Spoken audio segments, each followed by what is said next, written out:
ایک حافظ صاحب فارغ ہوتے ہیں، وہ حافظ صاحب فاسق بھی ہوتے ہیں، فاجر بھی ہوتے ہیں، انہیں نماز کے مسائل نہیں آتے، انہیں نماز کے مفسدات کا پتہ نہیں ہوتا، انہیں صحیح وضو کرنا نہیں آتا، غسل کرنا نہیں آتا، اور وہ آ کے تراویح پڑھا رہا ہوتا ہے، مصلی پڑھا رہا ہوتا ہے۔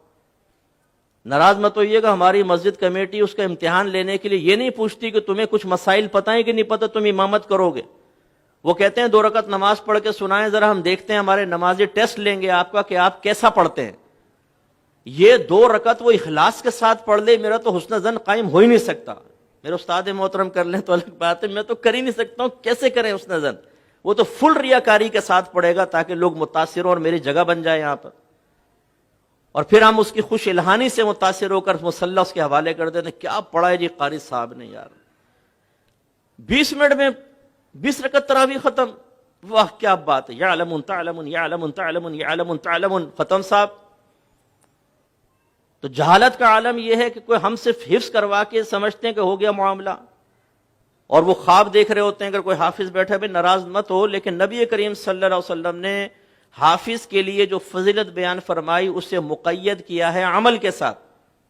رحمت کونین صلی اللہ علیہ وسلم ارشاد فرماتے ہیں کہ جس نے قرآن کو یاد کیا پھر اس کے حلال کو حلال اور حرام کو حرام جانا، وہ بروز قیامت اپنے خاندان میں سے 10 ایسے افراد کی شفاعت کرے گا جن پہ جہنم واجب ہو چکی ہے۔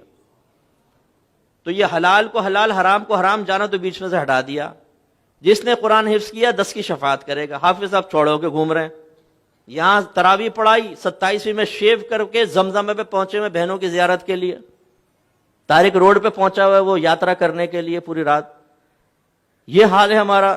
تو ناظرہ حفظ، اس کے بعد 6 کلمے، ایمان مفصل، ایمان مجمل۔ یہ 6 کلمے نبی کریم سے منقول نہیں ہے، تو بعد کی ایجادات ہیں۔ ایمان مفصل، ایمان مجمل بعد کی ایجاد ہے، یہ بھی نہ یاد کریں آپ 6 کلمے۔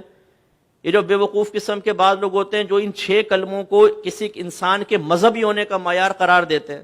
اچھا دوسرا کلمہ سناؤ ذرا، آپ نے سنا؟ ہاں ٹھیک ہے ٹھیک ہے ٹھیک۔ اچھا چھٹا کلمہ سناؤ، سنا دیا، واہ واہ ماشاء اللہ، بھائی اس کلمے سے کیا ہوگا؟ اچھا ترجمہ پوچھ لو ذرا، رٹا ہوا ترجمہ بھی سنا دے، تشریح پوچھ لو ذرا، کچھ پتہ نہیں۔ تو سمجھانا یہ مقصود ہے کہ ہم لوگوں نے اس وقت جہالت اتنی عام ہے، اور وجہ اس کی کیا ہے کہ ہم نے چند چیزوں کو دین کا نام دے دیا بس۔ ہمارے مدارس کے اندر جو حفظ قرآن کے اس میں بھی ایسے ہو رہا ہے کہ بچوں کو حفظ ناظرہ کروا دیا، اس کے بعد مسائل نہیں، نتیجہ نکلتا ہے کہ معاشرے میں جہالت کی وجہ سے بگاڑ پیدا ہوتا۔ سب سے بڑا بگاڑ علم کی کمی کی بنا پر ہے۔ آپ کے نبی کریم صلی اللہ علیہ وسلم نے فرمایا طلب العلم فریضۃ علی کل مسلم، علم کا حاصل کرنا ہر عاقل بالغ مسلمان مرد و عورت پر لازم ہے، لیکن چونکہ ہمارے اندر ایک تحریک بغاوت اٹھ چکی ہے، آج اگر آپ کی گورنمنٹ آف پاکستان یہ اعلان کرے کہ جو فرض علوم سیکھے گا اس کو فرض علوم کے بینیفٹ ملیں گے پر منتھ 1 لاکھ روپے، جو اس فرض علوم کا حامل ہوگا ہر مہینے 1 لاکھ روپے بینیفٹ ملے گا، وظیفہ ملے گا۔ آپ دیکھیں ہم میں سے ہر ایک ڈھونڈ رہا ہوگا یار فرض علوم ہے کیا، ہمیں بتاؤ کیا ہے فرض علوم۔ لیکن جب اس کا اعلان نہیں، آپ کے نبی نے فرمایا علم حاصل کرنا فرض ہے، تو ہم اتنی بھی زحمت گوارا نہیں کرتے کہ گھر کا سرپرستی کم از کم، بیٹا ہل نہیں کرتے، ایسا نہ اوپر چلے جاؤ تم سیدھے شوں، تھوڑا سا جم کے بیٹھ جاؤ نا، ہل رہا ہو ڈسٹرب کر رہا ہو۔ تو گھر کا سرپرست بھی اس چیز کو سمجھنے کے لیے تیار نہیں ہے کہ مجھے علم سیکھ کر اپنے بچوں کو سکھانا چاہیے، وہ بھی بیچارہ ایسے ہی ہے۔ تو نتیجہ یہ ہے کہ ہمارا آج معاشرے کے اندر جو بگاڑ نظر آتا ہے اس کی بہت بڑی وجہ جہالت ہے۔